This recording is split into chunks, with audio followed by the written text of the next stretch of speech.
El ser humano ha inventado un escudo maravilloso para protegerse del terror absoluto. Ese escudo se llama ciencia médica. Cuando alguien que amamos de repente nos mira con ojos que no parecen suyos, o cuando una multitud pierde la cordura al mismo tiempo y comienza a destruirse a sí misma, los psiquiatras corren a ponerle una etiqueta. Dicen que es psicosis, histeria colectiva, brote de esquizofrenia. Escriben una receta y encierran a la persona en un cuarto blanco. Nos dicen que todo tiene una explicación lógica. Lo hacen porque la alternativa es inaceptable. Hoy vamos a romper ese escudo. Vamos a explorar 3 casos reales, sucesos documentados por la policía, grabados por cámaras de seguridad y atestiguados por cientos de personas, donde el comportamiento humano cambió de una forma tan violenta, tan antinatural y grotesca, que la ciencia simplemente bajó la mirada. Casos donde la única explicación que queda en la mesa es que no estamos solos, que existen fuerzas, entidades, demonios, o como quieran llamarles, que de vez en cuando meten sus manos en nuestra realidad, toman los hilos de nuestro cerebro y nos usan como simples marionetas de carne. Historias que te darán el patatús. Primero viajamos al año 2008, Reino Unido. Las gemelas suecas Úrsula y Sabina Eriksson tenían 41 años. Eran mujeres completamente normales, madres de familia, sin antecedentes penales, sin historial de enfermedades mentales. Pero en mayo de ese año, algo se adhirió a ellas. Todo comenzó en un viaje en autobús hacia Londres. Los pasajeros notaron que las gemelas empezaron a actuar extraño. Susurraban entre ellas en un idioma incomprensible. Miraban a los demás con un odio irracional y aferraban sus bolsos como si su vida dependiera de ello. La energía a su alrededor se volvió tan pesada, tan tóxica, que el chofer asustado las obligó a bajar en una estación de servicio a la mitad de la carretera M6, una de las autopistas más rápidas y peligrosas de Inglaterra. Aquí es donde la ciencia dice que sufrieron una locura compartida, pero lo que grabaron las cámaras de tráfico es la prueba física de una posesión demoníaca. Imaginen la escena: coches pasando a 110 kilómetros por hora cuando de la nada, las dos mujeres se miran y sin decir una palabra, comienzan a correr directamente hacia el tráfico. No intentaban cruzar, intentaban que las impactaran. Úrsula fue golpeada de lleno por las llantas de un camión articulado de 18 ruedas. El sonido de sus piernas siendo trituradas quedó registrado en los videos de los policías que llegaron al lugar. Sabina fue arrollada por un auto compacto. Voló por los aires. Su cabeza golpeó el asfalto. Cualquier ser humano normal habría muerto, o al menos habría entrado en un shock agónico por el dolor insoportable de tener los huesos expuestos. Pero ellas no. Frente a los ojos aterrorizados de los paramédicos y la policía, Sabina se levantó. Su rostro no mostraba dolor, mostraba furia. Con una fuerza sobrehumana, golpeó a un oficial de policía tan fuerte que la dejó inconsciente. Se necesitó a 5 hombres adultos para poder someterla en el piso. Mientras tanto, Úrsula estaba tirada en el asfalto. Escupía sangre y peleaba contra los médicos que intentaban salvarla. Y gritaba: «¡No me toquen! ¡No son reales!». Los análisis de sangre salieron limpios. Ni una gota de alcohol. Ni una sola droga. La ciencia no puede explicar cómo el cuerpo humano apagó el dolor de huesos triturados. Pero la historia no termina aquí. La entidad que las poseía necesitaba más. Sabina fue liberada extrañamente a los pocos días. Caminando por la calle conoció a un hombre amable, llamado Glenn Hollinshead, quien le ofreció refugio. Al día siguiente, sin motivo, sin discusión, Sabina tomó un cuchillo de cocina. Lo hirió hasta arrancarle la vida. Luego salió a la calle, tomó un martillo y mientras reía, empezó a golpearse su propia cabeza. Ese no fue un brote psicótico, Fue un demonio probando los límites de un cuerpo físico, divirtiéndose con la carne humana y tomando una vida inocente antes de volver a dormir. Y si una entidad oscura puede tomar fácilmente a 2 hermanas en una carretera, ¿qué pasa cuando un demonio antiguo, de esos que exigen sacrificios masivos, decide maldecir a una ciudad entera? Viajemos al pasado. Estrasburgo, Francia, julio de 1518. El verano era abrasador. Una mujer común, Frau Trofea, salió de su casa una mañana. Caminó hasta el centro de la calle empedrada y comenzó a bailar. Pero no había músicos, no había celebración. Su esposo salió a rogarle que entrara, pero ella no lo escuchaba. Su rostro estaba empapado en sudor, sus ojos estaban desorbitados, inyectados en sangre, llenos de un terror absoluto. Estaba atrapada dentro de su propio cuerpo. La entidad que la controlaba era contagiosa, como un virus espiritual. En cuestión de 3 días, 34 personas más salieron de sus casas. Dejaron a sus hijos llorando y se unieron a ella. En un mes, eran más de 400 personas retorciéndose en la plaza principal. La historia oficial lo llamó la epidemia de baile. Dicen que comieron pan contaminado, con un hongo que causa alucinaciones.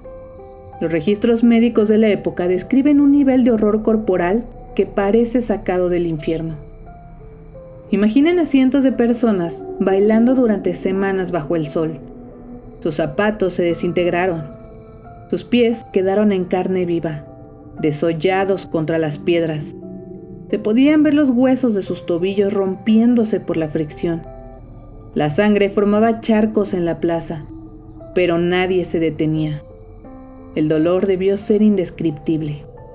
Lloraban, suplicaban ayuda con la mirada, pero sus músculos seguían moviéndose por una voluntad que no era de ellos. Había un titiritero invisible tirando de los hilos. Y lo peor fueron lo que hicieron las autoridades.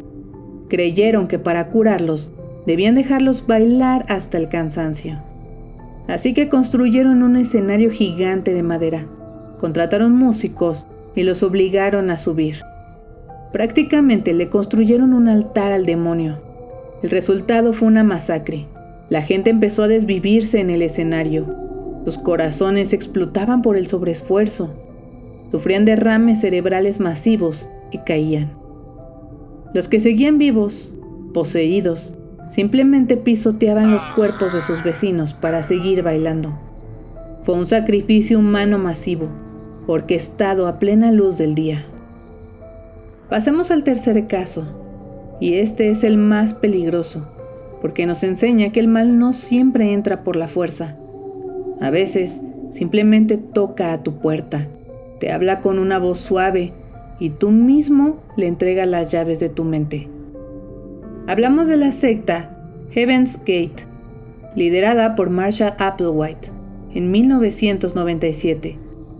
Marshall convenció a 38 personas adultas, educadas, muchas de ellas millonarias o con carreras exitosas, de que la única forma de salvarse era abandonar sus cuerpos físicos para subir a una nave extraterrestre, que venía oculta detrás del cometa Hale-Bopp. La psiquiatría dice que fue un lavado de cerebro, pero escúchenme bien. En los videos de esa secta se ven raros sus ojos. Marshall, su líder, no parpadeaba.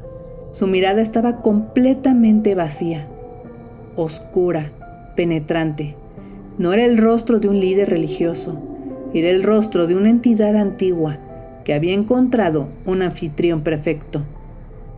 Para que un demonio entre en una casa, la casa debe estar vacía. Applewhite les ordenó vaciarse.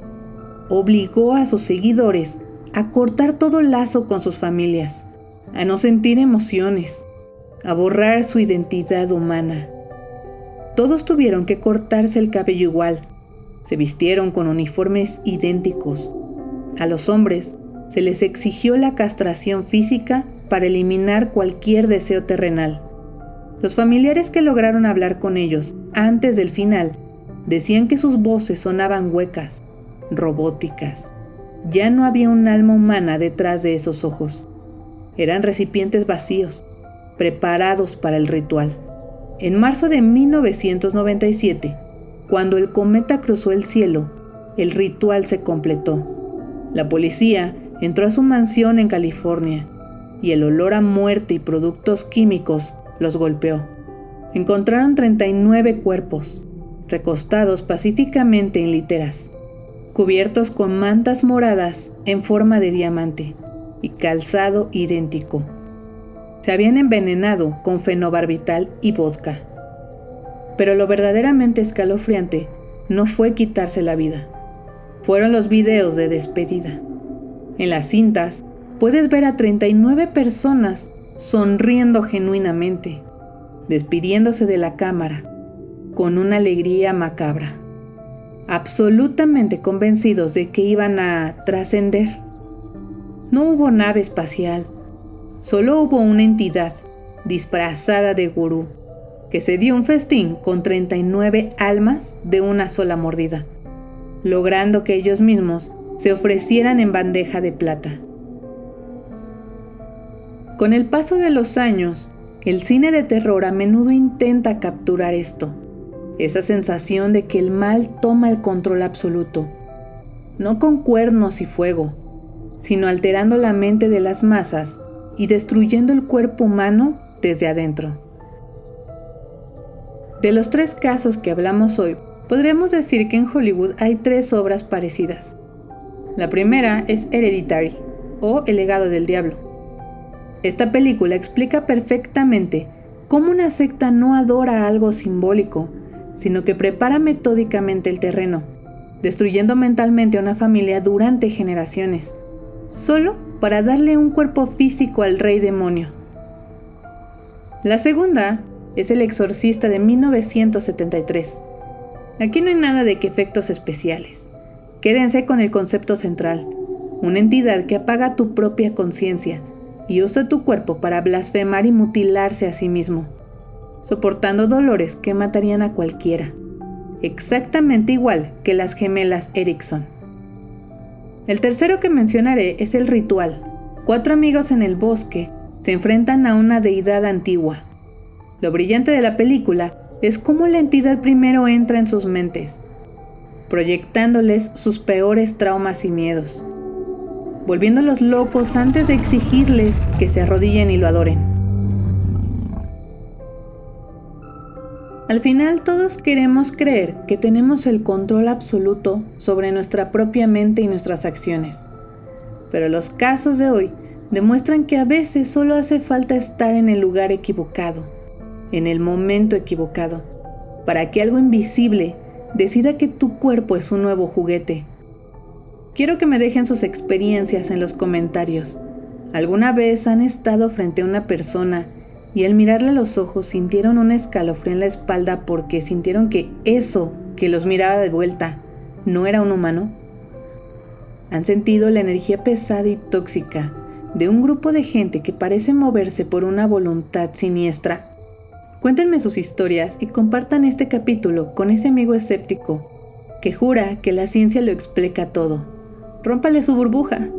Y recuerden, a veces el demonio más peligroso no es el que te asusta en la noche, sino el que te sonríe desde el espejo. Nos escuchamos en la próxima. Historias que te darán el patatús.